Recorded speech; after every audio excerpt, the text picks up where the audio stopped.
pledge allegiance. I pledge I pledge allegiance to the flag of the United States of America and to the republic for which it stands, one nation, under God, indivisible, with liberty and justice for all. Thank you all for being here on this March 17th City Council meeting. Happy St. Patrick's Day. Katie, could I have a roll call attendance, please? Councilperson Bentley? Here. Bruns? Here. Flynn? Here. Morrissey? Here. Soha? Present. Stuchel? Here. Wolfram? Here. Mayor Pro Tem Bellino? Here. 8-0, here, all here. Thank you, Katie. Okay, we have one item, I believe, in front of us to add the agenda. This would be new business, letter C. This is a resolution of support. We're seeking a 2026 congressionally directed spending request for culverts on Galloway, Oak, and Hillsdale Street. Do I have a motion to put this on the agenda? So moved. Support. Motion on the floor from Councilman Morrissey, seconded by Councilman Soha to add the resolution of support under new business, letter C. All in favor? Aye. Any opposed? The ayes have it. Any other items to add to the agenda? Any other changes? Yes. Thank you, Mayor Pro Tem. I was wondering if we should remove the reopening of the public hearing and move that to April 7th so that the city can have the, who was going to be here, Dave, for the... On April 7th, we'll have the finance director, the city assessor, and the engineer here on that day. Even though I'll be absent, I thought it would be better for council to get all that information to make a better decision. If we don't, then I suggest we have a down vote tonight. If you are not here, we will need unanimous support for it, 7-0, I believe. That is correct. So I guess I move to remove that public hearing until the 7th, if anybody supports that. We have a motion. Councilman Bent, oh, okay, and we have a second to remove public hearing for SAD 2025-11 Berry Street from introduction and adoption of ordinances. Further discussion, Councilman Bentley. I think I'm under the impression that some representatives of Berry Street were expecting to come and talk to us. And so when we tabled it, I thought the vote was for, so our, we could get our blood down because it was a contentious hearing. And I thought we might, discuss it more in light of Mayor Pro Tem's email, which, by the way, I don't know if this is the time to ask the attorney about that matter, but I'm not saying we're going to resolve it necessarily today, but I thought if we talk about it again more calmly, maybe we could make progress. That's why I requested it to be back in. Yeah, I'm fine either way. Councilman Flynn. I think for something like this, I would be inclined to want everybody here to vote on that. And if Mr. Soha is not going to be here on the 7th, I would think that we either act on it tonight or push it back a little farther, because this is something I think that everybody needs to be here for. That's reasonable, especially if we need 7 votes to pass it. Which we don't know that we need 7 votes for, and I agree. I would like Councilman Soha to be here, and I would also like to resolve it tonight, but even if it's not possible, I think we should discuss it for 5-10 minutes or whatever. Then I suggest we vote down my amendment and discuss it tonight. Okay, yeah, we can table it again. Yes, Mr. Mackey.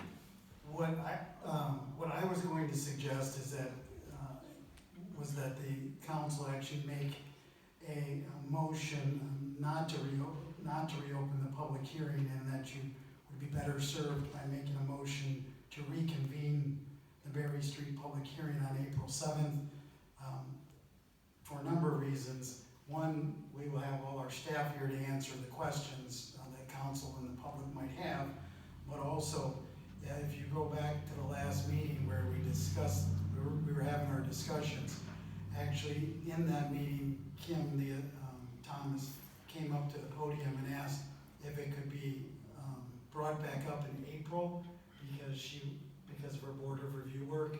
And at that time, Mayor Pro Tem Palladino indicated that that was fine or something to that nature, and the council didn't object. So it's actually on video that council didn't object to having it on April 7th. So we might not have folks here who might have otherwise thought that the meeting was in April. And again, we will have the finance director here on the 7th, the assessor, and the city engineer at that time. Okay, thank you. Yes, Councilman Bentley. Again, I think we should at least do what we're doing now at the appropriate time in here, and it does say, for the record, reopen public hearing for SAD. So there may be people that show up, thinking that the public hearing is, so I would say just out of prudence, we should leave it there. Maybe it could be abbreviated. It doesn't have to go on forever. We can discuss it for a few minutes. I agree, though. If we are going to table it, again, we should probably table it to the second meeting in April, unless there are people who are going to write letters of support so that we only need 5 votes, because if we don't have Rob, we can't lose anyone on the vote. Councilman Flynn, please. Just a quick question of clarity then. If we table this to the second meeting in April, we can still have the first meeting in April dedicated with Kim and everybody, correct? And get some more information there, have them come to the meeting, do what they were planning on doing that night, and that would give us 2 more weeks to kind of mull it over, think of things. We wouldn't have to, we would be able to chat with them on the 7th, and then be able to act on the 21st. Is that okay with you, Councilman Soha? Would you mind watching the video for us? Thank you, I appreciate that. And I suppose if we are unanimous on the 7th, then we can just get it done. The only reason to delay would be if someone's objecting. Or voting no, I should say. Councilman Bentley? Well, I think I should say, I believe the public, the people on Berry Street, think there's an opportunity for negotiation, like a different price. So I don't think we're trying to get a 7-0 vote or whatever it takes to override the vote. But I think they would like to be heard again. But, we can discuss, if we're decided we're going to discuss it there, we'll go on with it. But I also want to mention, I asked Mayor Pro Tem and City Manager Mackey about moving the 21st to the 22nd, for instance. I don't know if this is the time to do that. And again, I do want to address the OMA violation. So We'll discuss that in council comment. Okay. I'll vote no on this. Let's just talk about it then. I don't think we're gonna have a motion tonight, it doesn't seem. Okay, we have a motion on the floor from Councilman Soha, seconded by Councilman Marcy, to remove the Berry Street hearing. Voice vote, I think, yes. All in favor? Aye. Any opposed? Nay. Nay. Roll call vote, Katie. Councilperson Bruns, No. Flynn, No. Morrissey, Yes. Soha, No. Stuchel, Yes. Wolfram, No. Mayor Pro Tem Palladino, No. and Councilperson Bentley. No. 6-2. Thank you, Katie. We now have the agenda with one new item, letter C, new business. Do we have any other changes? So moved. Very good. Motion on the floor to adopt the agenda with the added letter C, seconded by Councilman Soham. Any further discussion? All in favor? Aye. Any opposed? The ayes have it. We have an agenda. Okay. We will open the podium for public comment on agenda items only. You will have 3 minutes. I have had the practice now for a few weeks, according to our rules of procedure. You can ask questions directed at me or other members of council if you would like to. That is part of your 3 minutes though. If anyone in council wants to object, we should amend the rules of procedure, I think. Yes, Councilman Flynn. Could we just remind those that come to the podium that some of you we've never met before, so they could give us their name and address when they approach? Thank you. The podium is open.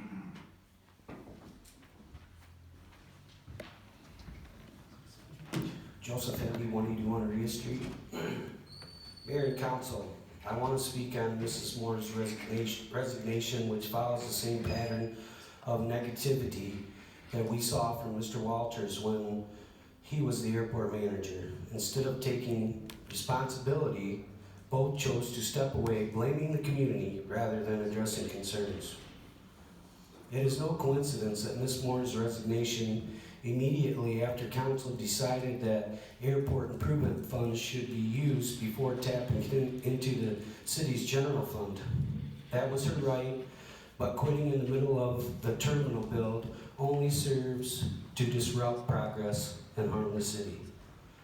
Ms. Moore's resignation is a relief because her past proposals, like trading hangar rent for repair work with just one pilot, risks violating federal grant assurances.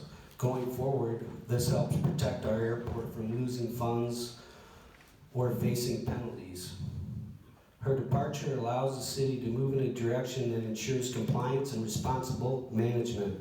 The best course of action is to return the airport to the public-private partnership model that existed from its founding in 1963 until 2015. For over 50 years, the airport was run at little to no cost to the taxpayers until the city decided to meddle. Privatization should be strongly considered with its users taking responsibility for routine maintenance such as mowing, plowing, and upkeep. This approach would reduce financial strain on the city while ensuring those who truly care about the airport's success are directly involved in its operations. I urge the council to take this opportunity to restore a proven system, one that prioritizes efficiency, financial responsibility, and involvement. Thank you. Thank you.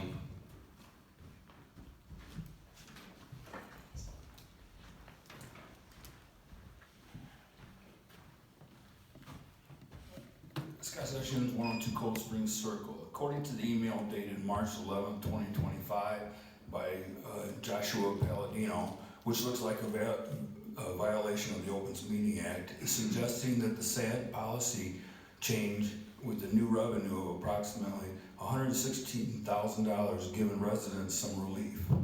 I want the same relief as you are about to give the residents with this change to the SAD policy. It would be a matter of discrimination by this city council if the relief that is being proposed is not being given to the rest of the residents that have already been paying the SAD special assessment. Thank you. Thank you.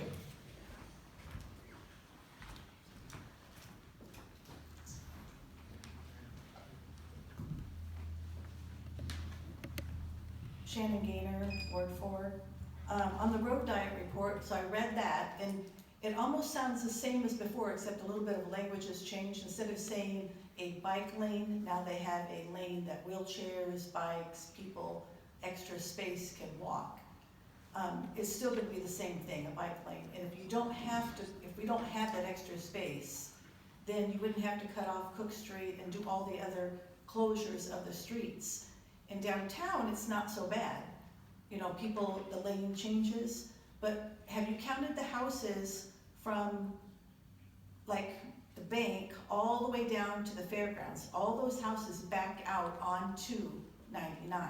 Jonesville doesn't have that. Everyone says, well, Jonesville's is doing that, but if you look at their road, they don't have private individual homes backing out.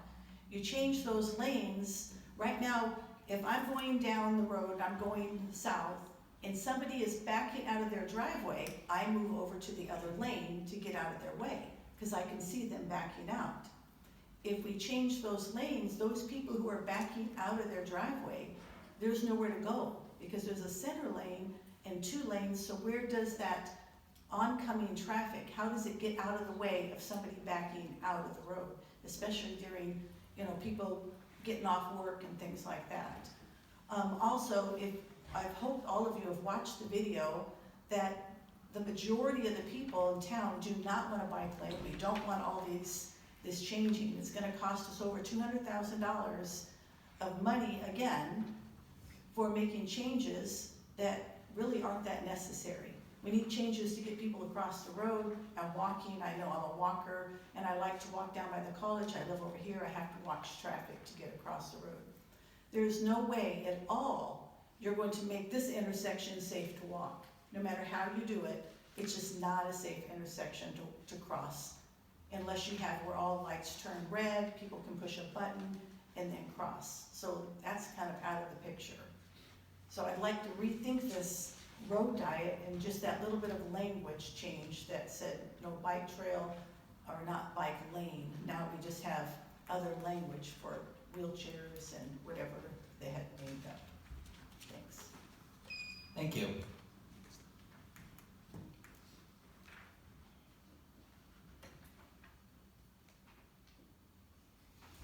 Any more public comment?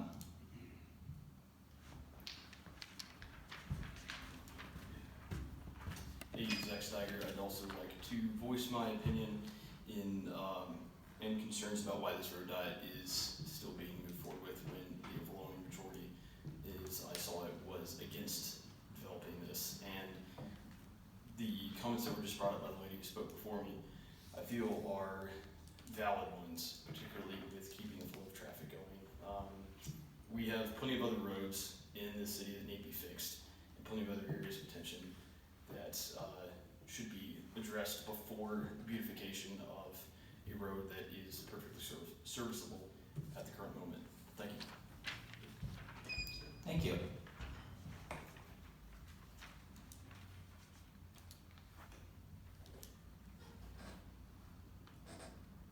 Okay, any more public comment? I will close the podium. Thank you all. Okay, we will move on to the consent agenda. We have approval of bills, city and BPU claims of February 27th and March 13th, payroll of March 13th, city council minutes of March 3rd, finance minutes of March 3rd, HCCF youth event, Hillsdale College noise variance requests, right-of-way and noise variance requests for the Taste of Manning event, and then 2 BPU items. I just have a question. If I'm employed by Hillsdale College and this is in here, do I have to abstain from? I believe you are fine because it is administrative and there's no nothing financial attached to it. Thank you. Yeah, there's nothing financial attached to it, and it's also not quasi-judicial in nature, so. Thank you. Any comments, changes to the consent agenda? Any questions?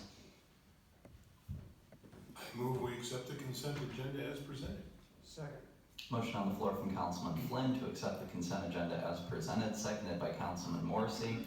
Katie, could I have a roll call vote, please? Yes. Councilperson Morrissey, Yes. Soha, Yes. Stuchel, Yes. Wolfram, Yes. Mayor Pro Tem Palladino, Yes. Councilperson Bentley, Yes. Bruns, Yes. and Flynn. Yes. 8-0 approved. Thank you. We will move on to communications and petitions. We got a letter from the State Tax Commission that the IFE certificate for cork oil was revoked. Mr. Mackey, do you want to add anything on that? Just to say that Kim and Sam Fry went up to the tax commission to testify, and after hearing testimony from Mr. Holmbeck and the city, they decided to maintain the revocation of the tax certificate that the city had put in place. Thank you. Do you want to add anything about the future of the building at this point? We do not know what the future of the building is at this point. We do have clawback provision that is part of the IFE agreement. We are exploring that to see what our options there are, in the hopes of maybe recouping some of that past tax forgiven. And could you remind us of the number there? The number as calculated by the assessor is about 260,000, a little bit over that. So that was invoiced to Mr. Homerbeck. Thank you very much. Letter B, 2025 residential brush collection notice. Brush collection will begin Monday, April 7th at 7 a.m. Oh, Mr. Blake is here. Thank you. Thank you, sir. As Mayor Pro Tem said, the spring 2025 leaf or brush collection will start 7 a.m. Monday, April 7th. To guarantee pickup, we ask for all residents to have the brush out to the curb by 7 a.m. Of the 7th. Material will be placed at the curb facing the street. They'll come through with their chipper and loader and pick it up. It should take about a week's time. I did want to also point out there is no leaf collection this year as well, spring leaf collection. We took that in front of the Public Service Committee back in 2024. It was recommended due to the cost and being heavily unutilized that we were going to forego all spring pickups. So I just wanted to throw that out. I know there were some calls from the office and so forth, so I just wanted to bring that to your attention. Councilman Soha. Thank you, Mayor Pro Tem. Jason, do you remember which meeting date that was where council voted on that? Yes, sir. March 4th of 2024, sir. Thank you. You're very welcome. Councilman Flynn. Because people are people, they're gonna put leaves out, some are. You're not gonna pick them up. Is there anything that we as a city can do then to act on those who put their leaves out thinking we're gonna pick them up anyway? Yeah, so there's not gonna, I don't think there's gonna be as many as we think. Last year, we did some door knockers with some information to the farmer that we used over on Mechanic Road. He's allowed us to publish his phone number to residents that call. In fact, I had a couple today where they can dispose of it free of charge out on Mechanic. Oh, okay, thank you. You're welcome, sir. Is that going to be in the notice? That is not in the notice. They need to call there. So in the flyer here, it says contact DPS for other means to get rid of it. So Okay. that's what they've been doing, is calling here and they advertise it from there. Okay, great. Thank you. You're welcome, sir. Any other questions or comments? Yes, Councilman Soha. Thank you. Just so the public knows, we deliberated on this at Public Services for quite some time. And based on the cost of the leaf collection and the participation rate, and we just didn't see a cost to participation value. So that's why we decided in Public Service and brought it before the full council, who agreed that we would just have the fall leaf collection. Yes, thank you. Yeah, do you have the numbers there? I want to say it was 3 or 4 times the cost of the it's fall. Yeah, the fall pickup, we averaged $20.79 per cubic yard. The spring pickup, we're at, forgive me here, I have my place, $79 a cubic yard. Okay, so about 4 times, yeah. Yes, sir. Yeah, I got one call about that. There's probably no way to create an opt-in system where you could pay an additional fee to have, could you sort of pinpoint residences that want the spring pickup and charge a per household fee or something like that? I'm not sure. For the amount of calls that we get, I still would like to go with at least this year, trying to the farmer.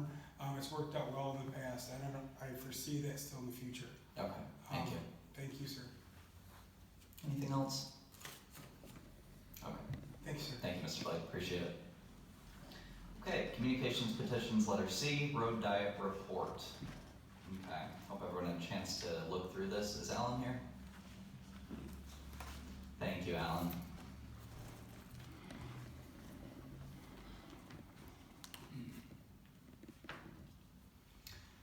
You want to give an overview? The report's pretty inclusive Yep. of what the process has been. It's been an item that has been pursued by not only city staff but also by the TIFA and Planning Commission since 2014.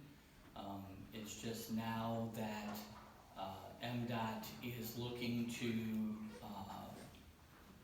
looking to redo the surface of the street, that MDOT reached out to us and asked if we were still interested in pursuing the road diet, and if so, they would incorporate it into their project to the, which would save the city a fairly, pretty impressive sum.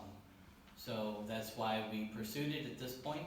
That and the fact that, that as of 2025, the grant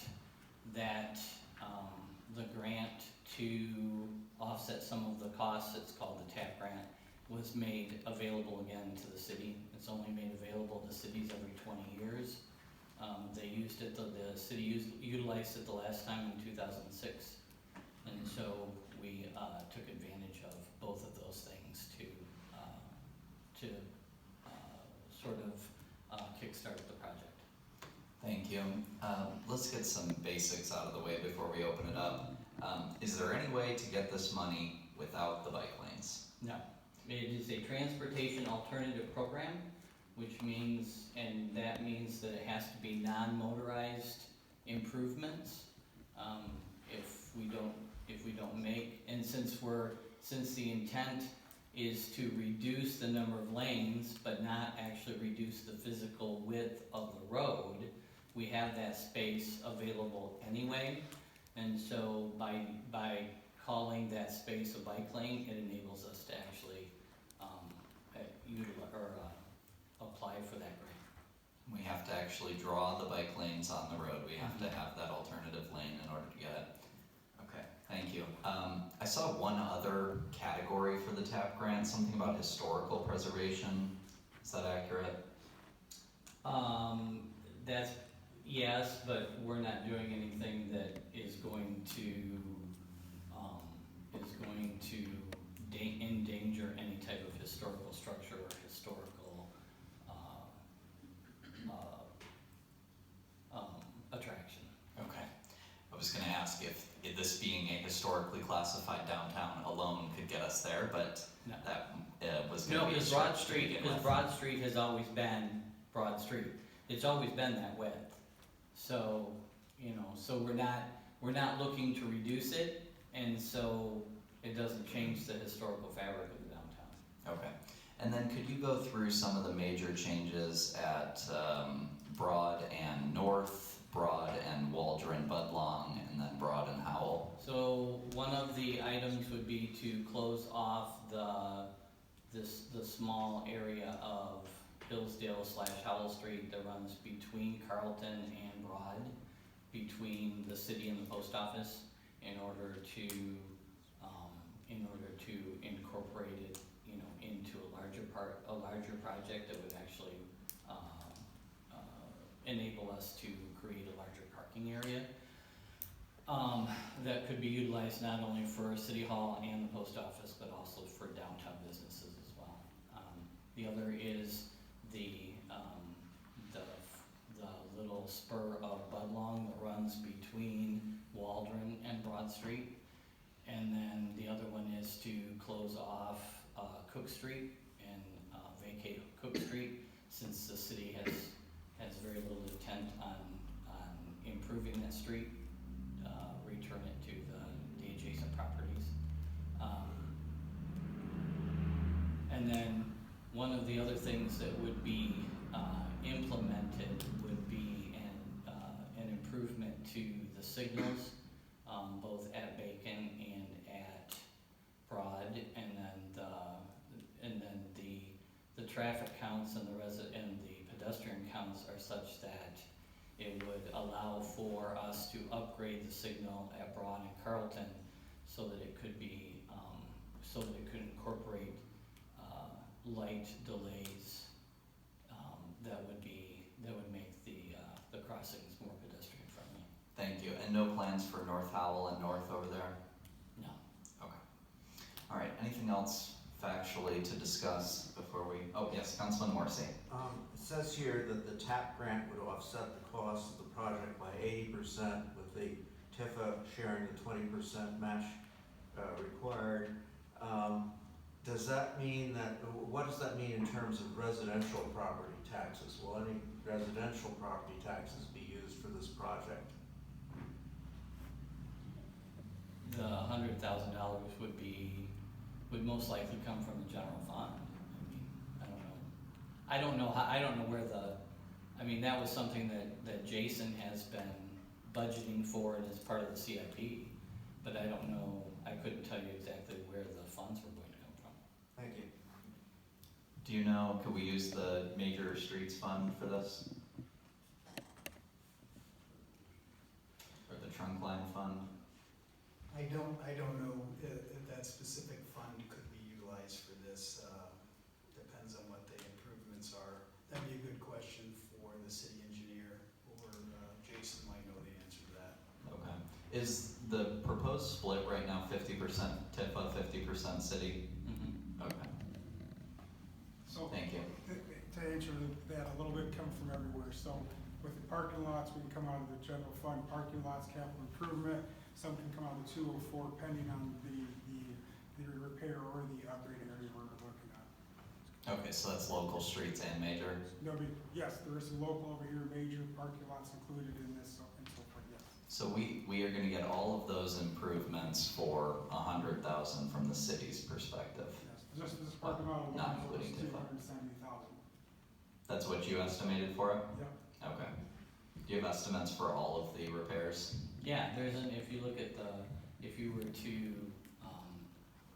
on the website, there's an attachment that was, called engineer's assistant, or an engineer's estimate, and that actually has an item by item, estimate of, an itemized estimate of the project costs. Oh, okay. Yeah, I don't think I've seen that. Thank you. That's the engineer's page you said? Okay, thank you. Okay. Yes, Councilman Flynn. Is there any way to keep Cook Street open for the churches? I know that Monday through Friday, it'd be nice to block it off and traffic can just go, but I've been approached by both St. Peter's and St. Anthony's that they use Cook Street over the weekend for their parishioners. As I mentioned at the library in the last meeting we had about this, when they have services at the same time on Sunday, there's just not enough parking on Broad and at the courthouse and in the surrounding areas. And so, especially St. Peter's, they use Cook Street, as bad of the condition as it's in, they use that for their parishioners. And on Tuesdays, they use that for their free health clinic. And to block it off and then try to have them come up the opposite direction, there's absolutely zero opportunity to turn around. There is a private drive there that belongs to St. Anthony's, and they're not gonna want 100 cars a weekend turning around in their driveway. So I was just wondering if there was any thought about being able to keep that open for the churches. Sure. So after we had our meeting at the library, the consensus was on multiple areas. So I just want to hit a few. So back to the Cook Street, we and Alan went back to the drawing board and looked about putting just a drive approach in off Bacon Street so they can still access that. So it'll be an ingress off of Bacon, then they can egress off of Ferris. So that would solve that problem, still close it off of Cook Street. So basically just be a parking lot. Okay. So that was one thing. Another consensus we came out of that was to change the radius down here to make semis turn right, so they'd be able to take this right-hand turn, which we did achieve on that. We got that radius to where we need to be. Was a couple other ones, Alan. That's all I can remember. I agree too. But we did go back and with the, as much as we had on there, is try to make I think things those work. were the only contentions. I think so. Would the opening onto Bacon Street cost more, or is there are there spare funds within the grant? For a drive approach, it's minimal cost, maybe about $8,000 more. Oh, wait, so explain it again? Yeah, so we'll just put what it's called an M opening drive approach right there off Bacon Street, because that's our property going up to the point there. And we'll just put a drive approach right through there. That's So like just- $8,000. So it's just gonna be a simple drive approach, like you see on a commercial, Taco Bell, Dairy Queen, stuff like that. Just a drive approach. Okay.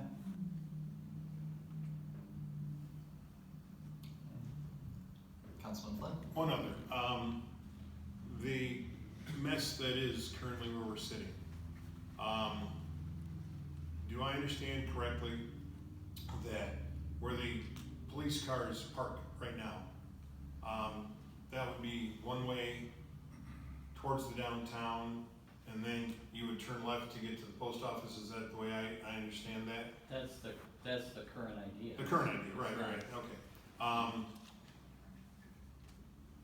Then North Street and Union, you're able Right. to come out and just be huge parking lot. Okay. Right to the limits of the post office to the limits of the southbound Okay. third lane on the other side. So then the question becomes, if people are coming down Ferris Street, from, say, the church or from that back parking lot back there, will they be able to access this little section of street to get to the post office boxes? So will this then between the post office and City Hall, will this be two-way? No. So what they'll do is there'll still be ingress and egress off Carlton to get into this lot to go around. Okay. Yep. Okay, thank you. Yeah, you're welcome, sir. Councilman Bentley? If you'll indulge me, this is gonna take a little time. And Mr. Beaker, if you'll forgive me, how long have you been a city employee? Since 2013, And what is your current job title? zoning administrator and city planner How long have you held that position? since 2013. Thank you.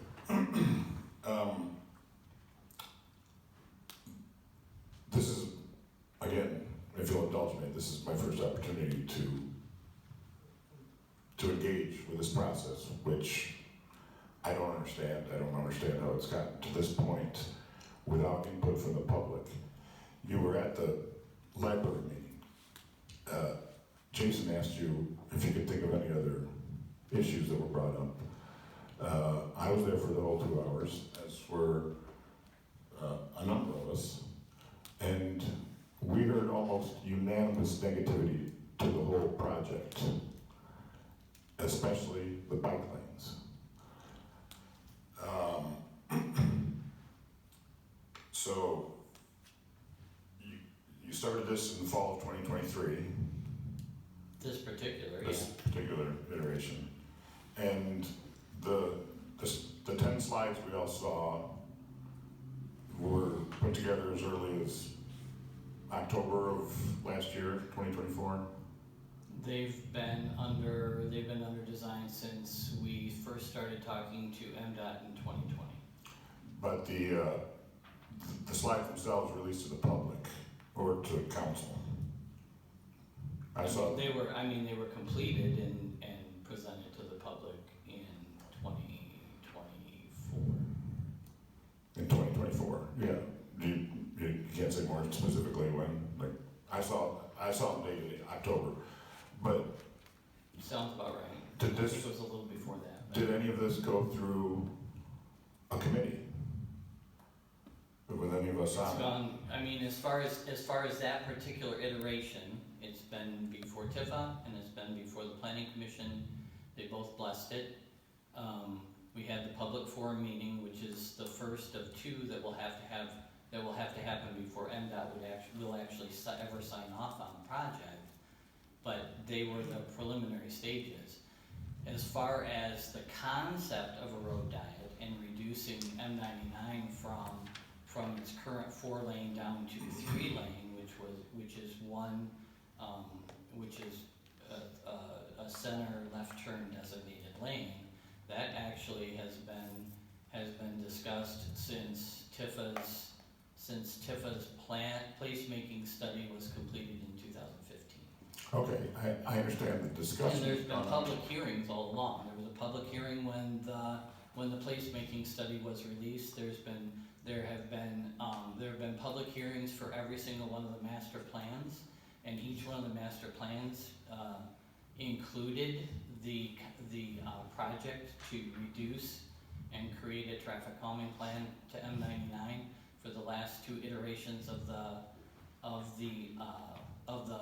master plan, of which council adopted both, and each CIP for the last 5 years has included the intent for Tifa to help fund the road diet for the last. And that too goes through a public hearing process and has been approved by council. Excuse me, my issue is, at least as far as the most recent public meeting at the library, that there was a public hearing, but the public was not heard. And I don't understand the extent to which the public or this council, as the representatives, were involved in the nuts and bolts of the process. It seems like there were discussions going back over 10 years, but now there's a plan, and at one point do any of us as the representatives of the people get to weigh in on each of the 10 slides, which, by the way, I find almost nothing to commend any of the 10 slides. I think the Cook Street thing is terrible. The stuff around here, taking away the Hillsdale spur is not what the people want. The people said it very clearly at the public library meeting. But again, I hear so much around here about the importance of the committee meetings, and yet this most sensitive, most political of, in my opinion, of anything we do, fundamentally changing the artery through town that everyone uses, and treating it like a technocratic, issue for experts to solve, when there are very strong feelings in the community that we don't want this. And you and some on this council, as I said before, just plow ahead indifferent to the will of the people. So, a couple other questions. So there was a resolution passed by council back in June that indicated, that gave me directive to apply for the grant. If the road diet and the intention of the bike lanes, which was submitted as a preliminary plan back in June, was not desired, then council should have said no, not only on applying for the grant, but also on issuing the funds for the traffic study. I would not have spun my wheels on it all of this time. If council does not want me to continue to pursue it, tell me tonight. I will contact MDOT, I will rescind our application for this grant, and I will drop. We will take it out of the master plan, we'll take it out of the placemaking plan, TIFA's development plan, and the CIP. But at every step, I have been told, yes, the city wants this, yes, move forward. So I have devoted a great deal of time to do so. If you do not want that, please tell me tonight so I can stop. Yes, I hear you, and obviously I would vote for that tonight and any other night. I don't think the rest of my councilmen are there yet, but that does bring up a question. How many staff man hours or your own man hours can you estimate go back? I could not even come close to telling you. Just It's in been the over the last 6 10 months, years. maybe? I have no How much idea. is the last 6 months? How much of your day is devoted to this? The last 6 months, probably 120 or 150 at least.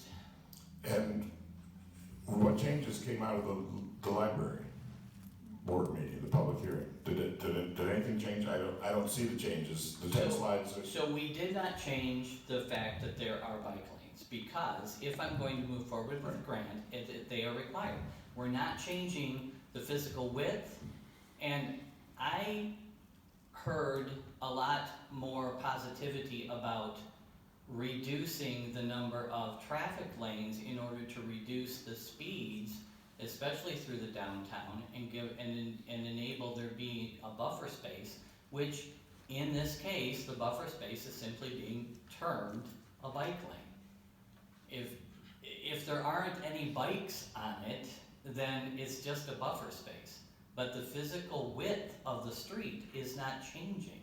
I understand that. And I concede that the people are somewhat split. I think a strong majority are not trying to calm the traffic and slow it, but be that as it may, there is a portion that would, and that's a political decision. But changing it, you know, because I could consider slowing it from Bacon to City Hall, taking it down to 3 lanes with a turn lane. But from Steenberg to Bacon, MDOT told us that they wouldn't, right, they required it to at least go from Steenberg to. right, because the ruse doesn't work unless there's bike lanes all the way to Steenberg, and nobody takes the bike lane seriously. To include, I would say no, and I would point out the inclusion of wheelchairs, as Shannon mentioned. I can't even visualize a wheelchair going down Broad Street, and I don't know why that was included.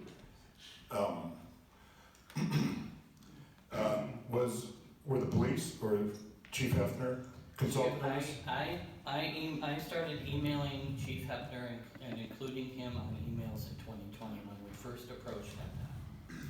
Okay, included on emails. I spoke to Chief today, and he said he was not consulted, and he has grave concerns about what Mr. Flynn said about the parking and the access for the police to exit and go chase bad guys. So I can't imagine reconfiguring his area, let alone the rest of the city, without his, like I say, not an email, but people want to be involved in these decisions. Closing Cook Street, as Councilman Flynn said, like, I've heard nothing but bad things about that. Closing Hillsdale Spur, I've heard nothing but bad things about that.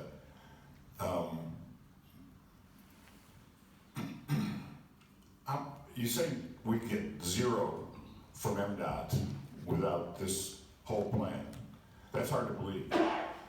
For instance, the Waldron-Budlong thing, that's not even a solution to a non-problem. I don't know what that's got to do with the bike lanes, but, and I don't see what the Cook Street necessarily, I don't know why your 10 slides, even if there were bike lanes, like if everybody loved bike lanes, still 10 slides don't make sense on their own, including the post office triangle. Yeah, everybody can see the post office triangle could be way more maximized for parking than it is now, but I don't know why there aren't other grants or MDOT wouldn't help us out or there's not other solutions. You present this as an all or nothing, but for instance, it's hard for me to believe that updating the signals with the lights and even the pedestrian buttons or whatnot, like MDOT wouldn't help us out with those. They're due to be replaced anyway. No, they're not, and MDOT told us that if we did not pursue the TAP grant, they would not touch any of the signals. So we could do the restriping without any other changes whatsoever. However, not a dime will come from MDOT, and we could do the only consensus or concession that MDOT will give us is that they will restripe it in conjunction with their paving, and so the striping will be slightly offset because they'll have to restripe it anyway. Could I ask a couple clarifying questions? You said that MDOT requires the diet to go from Carlton to Steenberg? Yes. Okay. What's the flexibility with these projects? Let's say Cook Street, the public says, we'd like to keep that open. How broadly could you use this money? Could we find another area that we want to? It would be designated for this project and this project only. I mean, could we include a different intersection in this project? Could we find some other change? I mean, what are the limits of the spending of the TAP grant? Because this parking lot over here isn't connected to Broad Street. In other words, how far can you go with that money? So at this point, we would lose out. I mean, we could retract our application, but it would mean that, and we could apply for another time frame for the same grant with a different project in mind. However, it would not be in conjunction with an MDOT project. So we would have to pay for our own design fees, and there would not be the same offset in project costs, because it would be a project that MDOT may or may not already have in their budget to do. So it's too late to add, subtract, or change any of the specifications of this project? Yes, for this particular grant, yeah, or for this particular grant time frame. Okay, so it's it's a package, all or nothing. For this time frame, I mean, I could go back to MDOT and ask them if there was, if we could apply for a similar grant, or for the same grant, but in a different time frame. But the intent with this particular time frame was that it would all be reviewed, and if approved, all of the design work would be paid for by MDOT, because they were already doing design work to mill and repave that section of M99, which is why we struggled to get it done when we did, so that it was in alignment with their project and not ours. Mm-hmm. Yeah, the danger there seems to be there might be one interest group, not to use that language, one set of citizens that doesn't like the Cook Street project, but approves of other parts of it, but there's no way we can sort of pick and choose at this point. Thank you for clarifying that, I appreciate it. Councilman Bentley, yes? Couple questions. The grant was submitted on February 22nd or 28th? 27th. But you did say there's still wiggle room about the direction of flow, the post office. There's still wiggle room on things? The parking lot's not a done deal, and there are, I mean, the idea of the project is, but that particular design can be massaged and tweaked. I mean, I could talk to MDOT about Cook Street if it's going to, the changes that we were proposing improved when they ran the models in the traffic study. It improved both efficiency and safety along the whole stretch. So if we take something out, then we have to have our traffic engineer look at it again to make sure we're not losing something in that transition, which I can do. It's just I would have to talk to both MDOT, the Jackson traffic office and our traffic engineer in order to find out whether or not there's wiggle room. And I mean, as far as can we make these changes now during the grant review, because right now it's in the review process, or do I need to wait until they let us know in mid-April if we even have the grant? Because if we don't have the grant, then most of that stuff isn't going to happen anyway. So I mean, that would be something I'd have to reach out to Jason Fawcett and to Lori Pollack and find out if I can look at other changes now, or if I need to wait until after they tell us whether or not we have the grant. And you expect them to tell us in mid-April? So the timeline is in that report that they're reviewing them now during March, and then by mid-April we'll be told whether or not we have received the grant funds, and then at that point we start looking at finalizing drawings. So that's when the preliminaries are looked at again and verified, and that's when we'll have the second public meeting, and then the final project is submitted to MDOT. I believe it's the middle of July or August, and then they actually start their own design drawings, getting ready to put it out for bid in spring of 2020. 2027. Because the work will actually be done during the summer of 2027. All right, I guess I will yield. I could go on and on about this, and I hope there's more representative participation going forward. I think the bike lane plan is egregious, and I think each of its parts is, and I think the process is indefensible because the people can't be heard. But that's all I will say for now. Thank you, Councilman Bentley. Councilman Flynn. I would just follow up real quick on the Cook Street thing, that if you have a plan, they just wanna be able to use Cook Street, so if you have that plan where you're going to put in some sort of an entrance off of Bacon, I think all those people would just breathe a sigh of relief that they can still access that. I think their only concern was they weren't going to be able to access it at all, but if you have that plan where you can access it, I think you'll make some people very happy.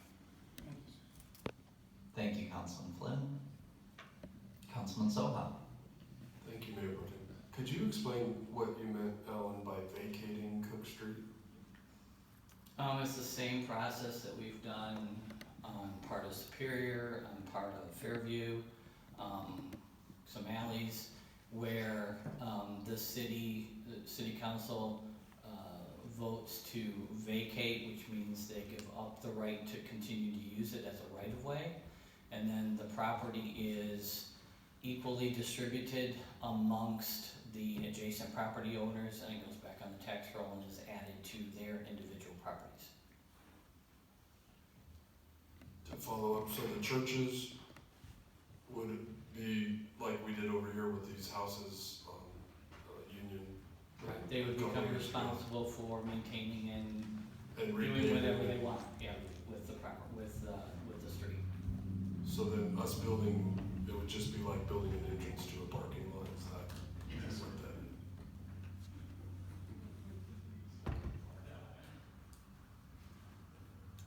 Okay, any other excuse me, any other comments or questions from council?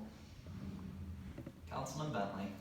I move that we kill the project tonight as Mr. Beaker requested. This is under communications and petitions. I'm not sure that we're allowed to vote on these items. I don't know, do you have an opinion? Why? Yeah, we allowed to vote on communications and petitions? Someone makes a motion. Oh, okay. And someone seconds it. You theoretically could, sure. Okay, so we have a motion to direct Alan Beaker to stop pursuing this project. I think we need to give him a straight up answer right now, so I second.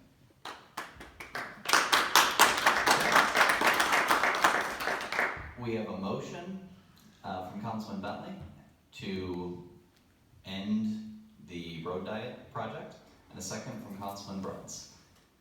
Roll call vote, Katie. Councilmember Morrissey, No.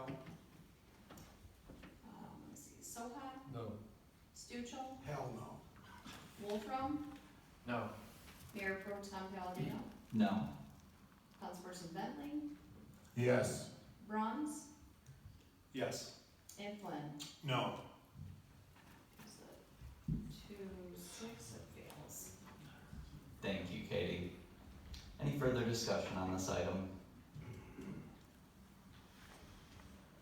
All set? Thank you, Mr. Beaker. Thank you, Mr. Blake.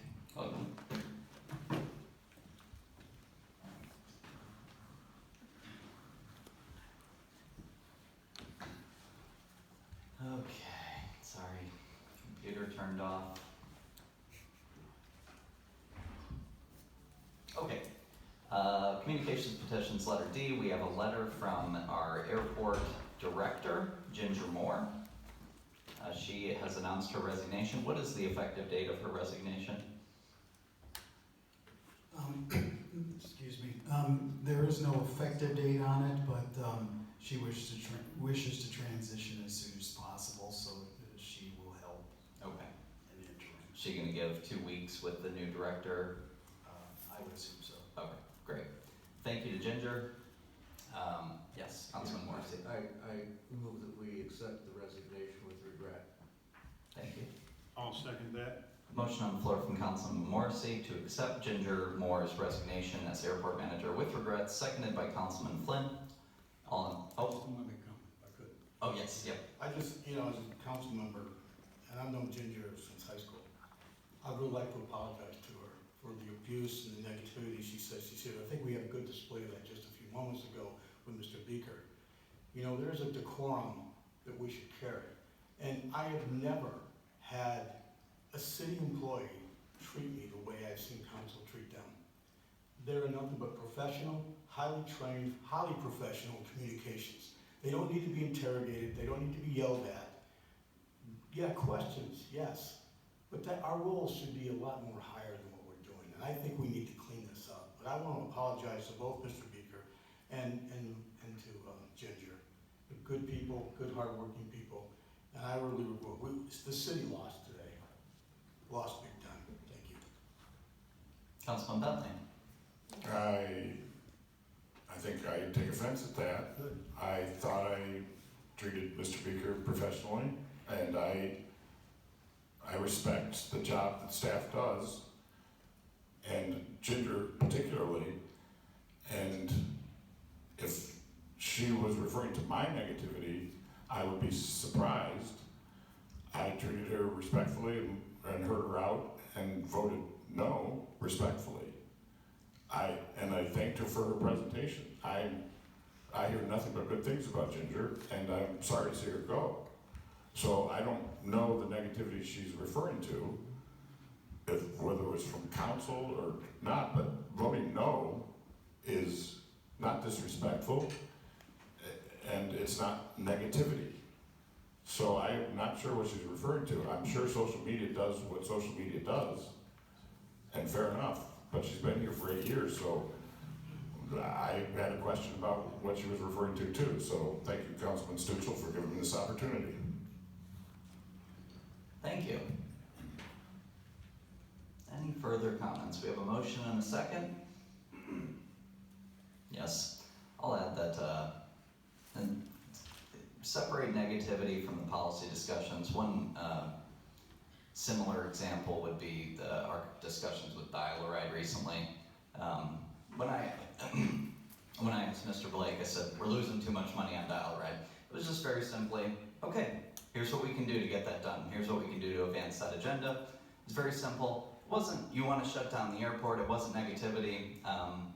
Just very simple, there's a policy request, and then there's steps that we can take to advance that. So I want to make sure that that language isn't conflated with what is then spread on social media about those comments. We want to shut down, I'm very familiar with this, we want to shut down the library, we want to shut down the airport.